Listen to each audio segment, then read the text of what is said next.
It's kind of leading into a podcast that's coming out next week that I think a lot of people will be shell-shocked with why the man agreed to speak as much as he did.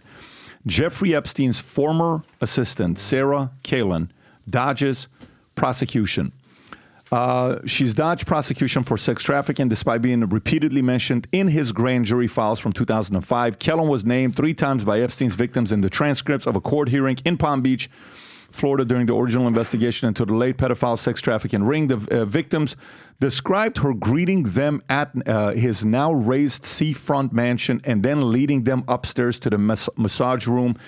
Once there, Palin set up the oils for the massage before Epstein arrived and sexually assaulted or raped them. One victim described how she contacted Palin to make an appointment to see Epstein, the first of hundreds of times she would go to this house to be sexually assaulted. So, Mark Epstein was at the office, 5990 Rob, what was it, last Saturday, exactly a week ago today.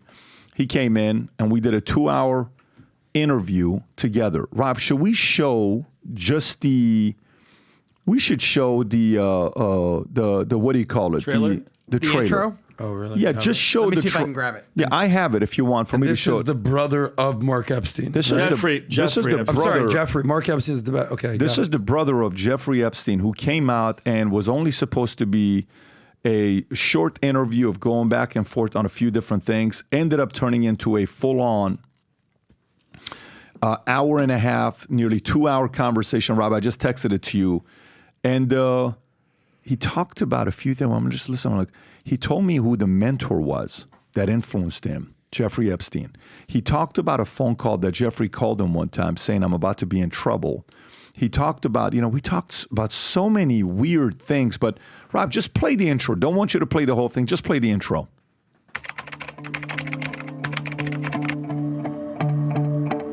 You guys are the first to see this, by the way.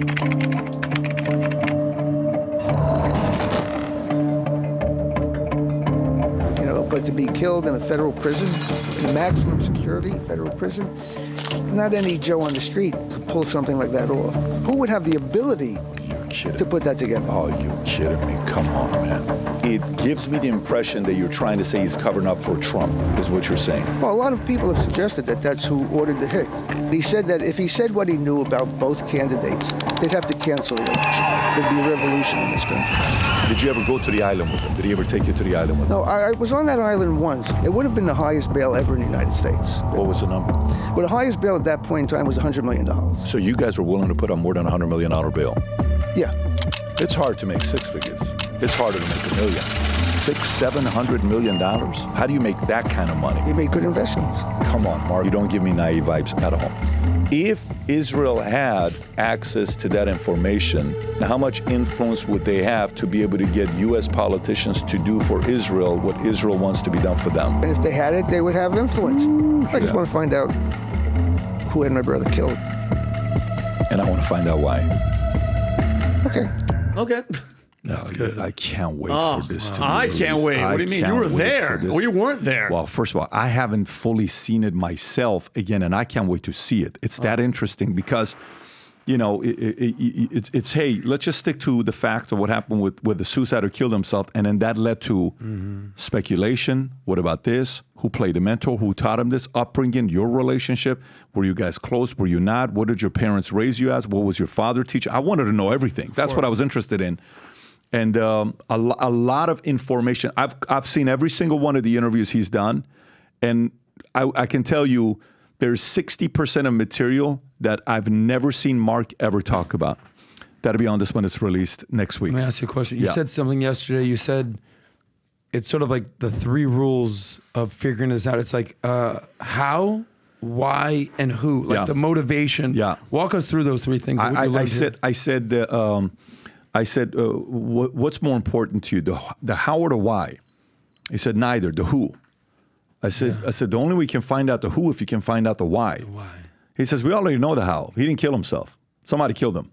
I said, so why would somebody kill him? If you know why they would, you'll find out who was behind it. And then he said something about Trump. I'm like, I see you always going and saying that it's Trump and you're alluding to that. There's no way it's going to be Trump protecting this from being out there because the establishment's not on his side. If there was anything with Trump linked to this, you know how quickly they would leak it to the world to destroy his life? Yeah. Like, you can't keep speculating the way you do with that. So, but anyways, I think, Rob, we're releasing this both on Twitter, on PBD Podcast, and we're releasing it on YouTube. I think it may go live Monday, but stay tuned. Whenever it does, people that are very interested in this story will be going crazy. And he told us that story about what he did after.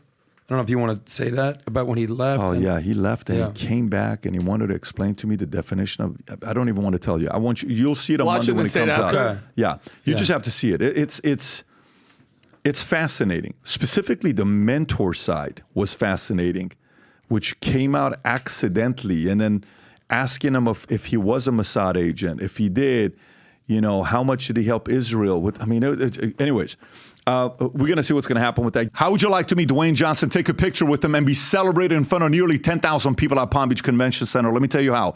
Years ago, when I was a financial advisor, insurance agent, and nobody knew who I was, small time, I'm trying to make it happen. I'm trying to get to clients, but no one's answering my calls because back then there was no Instagram, email, none of this stuff.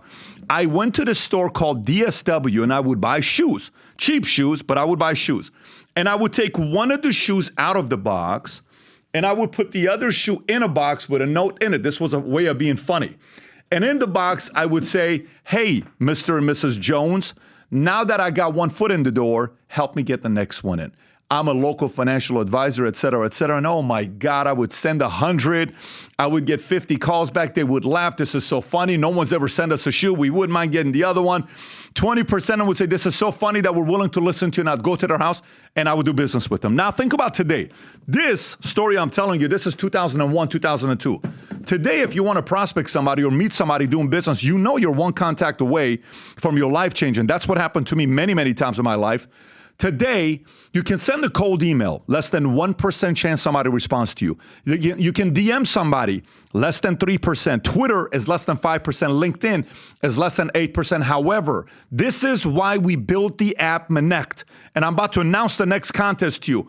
On Monect app, you download the app, you send a message, but you pay for the other person to get back to you in a text, in a video, or a 15-minute FaceTime call. 94% chance they respond to you on the app. That's Monect numbers. Changing people's life, creating ways for people. There's one guy that's buying buildings that were former strip clubs and turn them into rehabilitation centers. There's a guy that's raising millions of dollars just through Monect. There's a guy that's sitting there talking to others about business ideas, HR question, marriage question, relationship questions.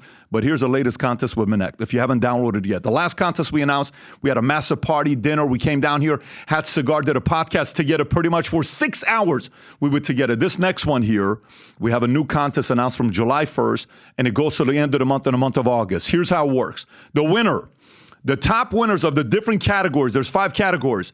You get on the stage at the Vault Conference. You got to buy the ticket yourself. On stage in front of 5,000 people. The winners get a championship belt. The winners go to the back and get a chance to meet Dwayne Johnson and take a picture with them. The winners get invited to a private CEO lounge at the conference. They're invited to my suite, and a sprinter will come and pick you up. You come back to my suite. We'll have a nice hour and a half conversation to get a strategy session together. And then obviously while you're at the Vault Conference, you'll be with everybody else. The last one was such a big hit, but here's how the contest works. Lightweight category, you have 5 categories that you're not performing in. Total completed Monects, total unique Monects, total reviews, unique reviews, and money earned. The one on the left shows how many you've done. The one on the right shows where you rank in it. Lightweight is people who have never used Monect before as an expert. Right now, first place will be Stephen Hamill, then Carolyn Ariano, and that's for lightweight. Go to middleweight, Rob.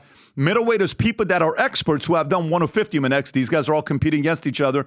You got Candace Owens at the top, who has done the most, Rob, if you can go a little higher, who has done the most Monects, done the most unique Monects, reviews, total reviews, dollars earned. And you notice she's number 1 ranked on the right, except second place in dollar. Then it's Aaron Borgman, Robert, Samuel. You'll see the names. Go lower. Then you have the heavyweight, people that have done 51 plus Monects. Dennis Paneva's next. First, then it's Calvin, then it's Dustin, then it's Chris Cuomo. Go lower, then we have the home team, which is Vinny at the top, then it's myself, then Tom. Then users, people that are asking questions. You download the Monect, you've never done it before, you simply ask people questions. Total Monects, total unique experts you ask questions of, total dollar spent, total reviews. Monex's made public. Whoever does the most, they win. And at this point right now, it's Armstead King, then it's Clinton Breve, then it's Chandler C. And if you go below, then you have the existing users who have done Monex before. At the top is Jeanette, Garibian today, then it's Calstar, and the list goes on. Anyways, if you want to be in the right environment and use the app to Monex and connect with others, Monex is slowly becoming the #1 app on social media for networking where people actually get back to you. So if you want to compete in the next contest, download the app, start Monexing today, and go on Monex.com. Look at the Leaders Bulletin to see where you rank because it updates on a daily basis. Looking forward to seeing you compete for this next Monex contest. So if you like this clip and you want to watch another one, click right here. And if you want to watch the entire podcast, click right here.